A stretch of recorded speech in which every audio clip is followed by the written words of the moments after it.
primaries, I had the good fortune of meeting Antonio. He took a time out of his very busy schedule 2 days before the primaries to sit down and at a restaurant with us and talk about Esme, meet her, made her laugh.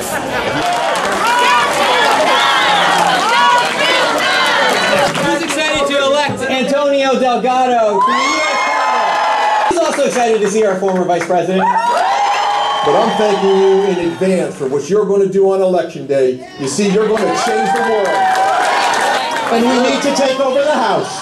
And it doesn't take many seats, and it's going to begin with New York 19. On the eve of what would be my father's 80th birthday, I can stand here and tell you that he wholeheartedly would support Antonio this November.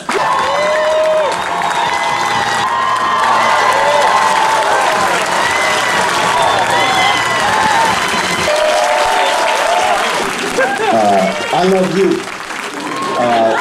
tremendously, from the bottom of my heart. And when I think about my life, and I think about that little boy, that little black boy, growing up in a working class family, cutting coupons with my mom, listening to Patti LaBelle Saturday mornings while she vacuumed. And I also think about those jobs that my parents had at GE, allowed us to move from apartment to apartment to apartment, and then buying our first brand new home when we were in high school. I remember that, and I remember my father taking me out there and saying, on that plot of land, this is what hard work gets you in this country. My mom put a lot of love in me and taught me what it means to love, and my dad, taught me about character and having integrity and the importance of pursuing knowledge. And those values of integrity, accountability, compassion, empathy, hard work, responsibility, caring for your neighbors. That is what I took with me, and that's what allowed me to go off to Colgate and play basketball and ultimately go off to Oxford and achieve a Rhodes Scholarship, which I can tell you, we weren't talking about me going to Oxford. We were cutting coupons. That wasn't happening. I had a couple of careers. I know you heard of one of them.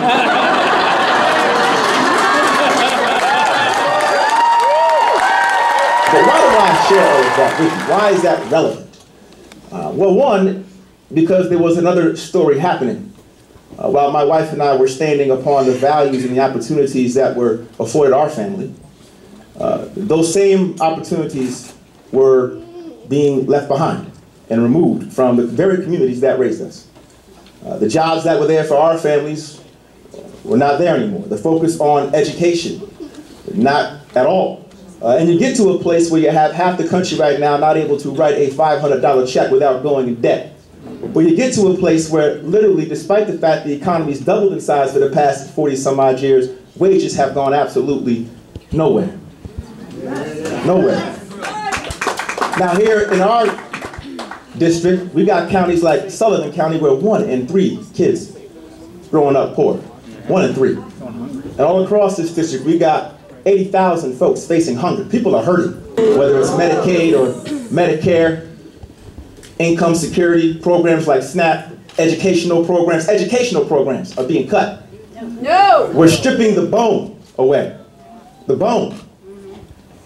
And for what?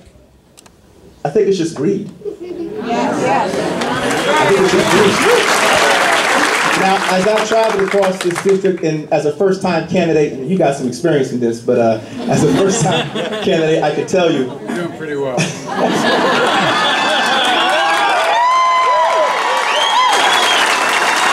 Whether it's the healthcare crisis, whether it's wage stagnation, whether it's the climate change crisis, whether it's reimagining how our public schools ought to prepare our young people, these are the defining issues of the day. I see Andrea Mitchell out there. And we all know her story and how important it is beyond just the healthcare issues. But what it means to look somebody in the eyes who pleads with you to not take away their healthcare. And if you say, I promise, to somebody, you need to keep that promise.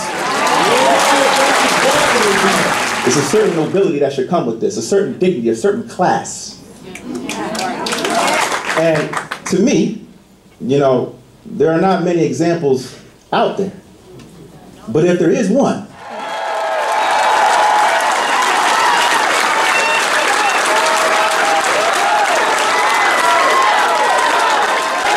now, on that note, Without further ado, I give to you Vice President Joe Biden.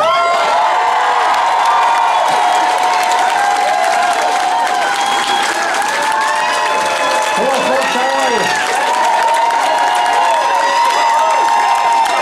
are you? As Antonio was talking about what he was taught as a kid, it reminded me of being home. You could have been raised in my family, or maybe I could have been raised in yours, except I'm older than your mom.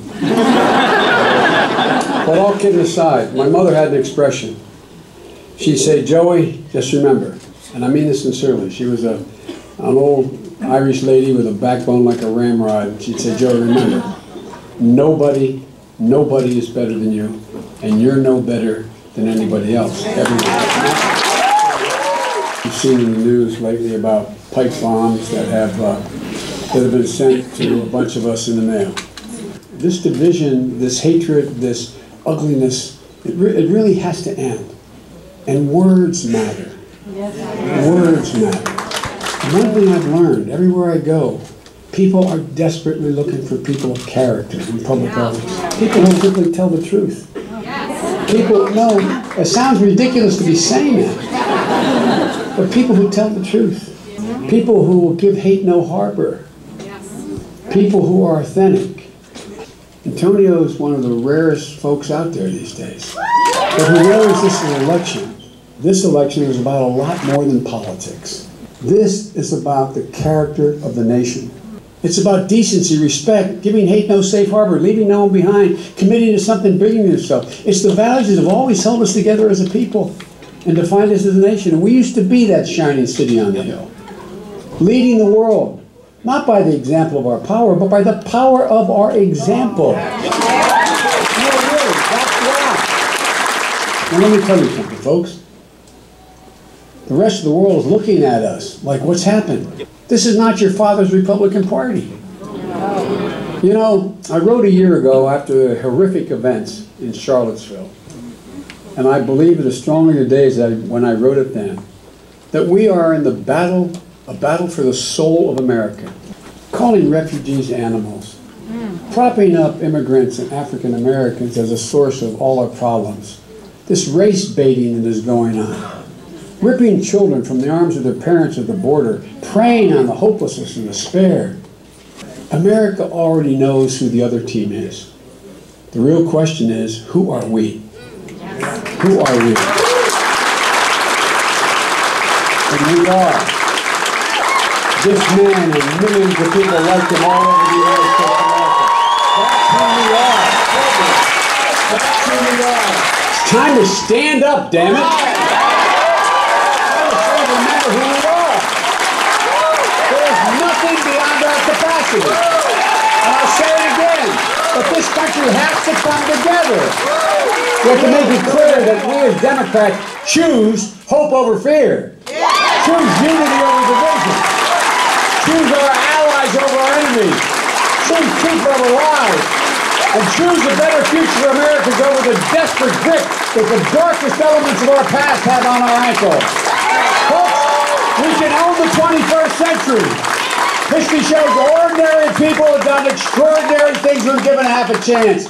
This is America, and together we can take it back. So go get it. Go get it.